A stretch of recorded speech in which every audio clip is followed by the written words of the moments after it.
สุขธรรมสวัสดีทุกท่านวันนี้ก็พาทุกท่านมาดูการวางกองฟืนเพื่อเป็นที่เผาศพเป็นที่เผาศพก็ทางทัพปะเรือและก็ทีมงานก็ได้วางกองฟืนเป็นที่เสร็จเรียบร้อยก็เราจะไปดูกันไปดูกันเพราะว่าวัดยังไม่มีเมนนี่ก็ศาลาที่ครองระยะเวลามายาวนานศาลาธรรมสังเวชอยู่ด้านหลังทุกคนก็เลยพยายามหาทุนทรัพย์ปัจจัยเชิญชวนผู้มีจิตเป็นบุญ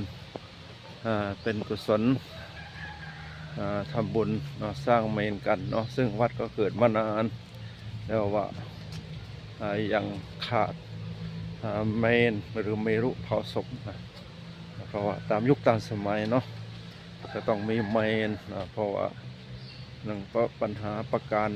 ปัญหามีหลายประการไม่ว่าจะเป็นฟืนเป็นไฟก็เริ่มที่จะหมดไปความสะดวกสบายและความสะดวกสบายและความลงตัวของทุกอย่างแล้วก็ระเบียบพิธีและความ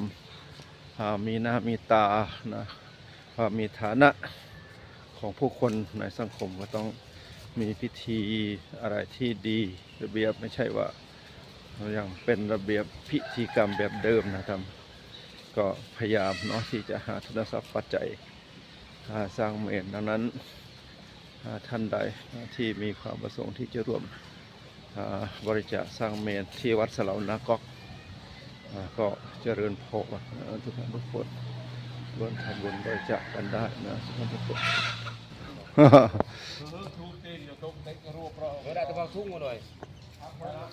แล้วก็ถ่ายบรรยากาศ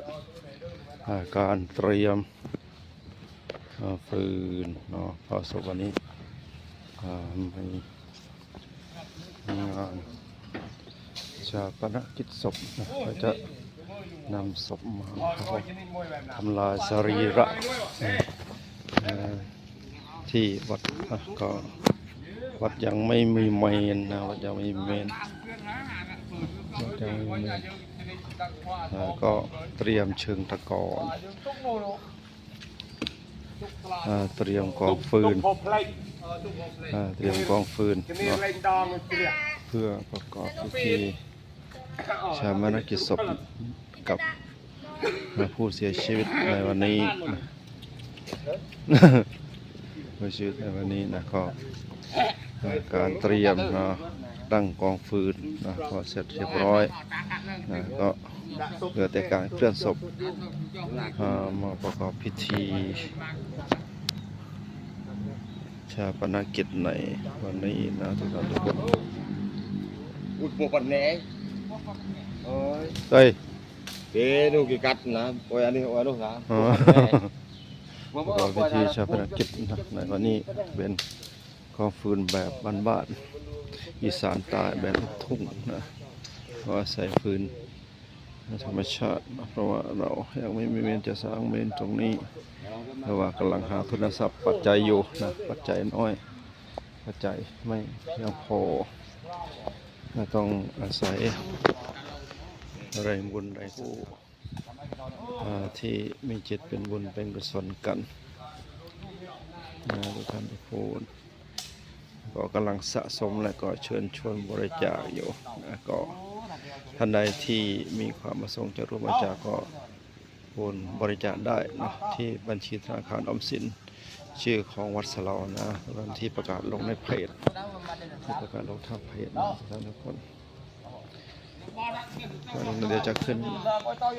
หมายเลขบัญชีเอาไว้เพื่อที่จะนี่ก็ไฟสัปเหร่อและทีมงานก็ทำพิธีในการวางฟืนวางเชิงตะกอนเสร็จเรียบร้อย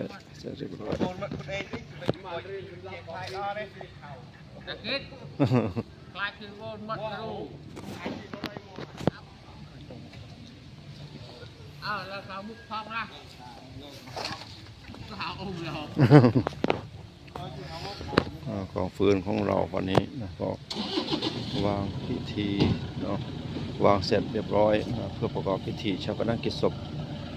ในวันนี้นะทุกคนทุกคนในช่วงบ่ายในช่วงบ่าย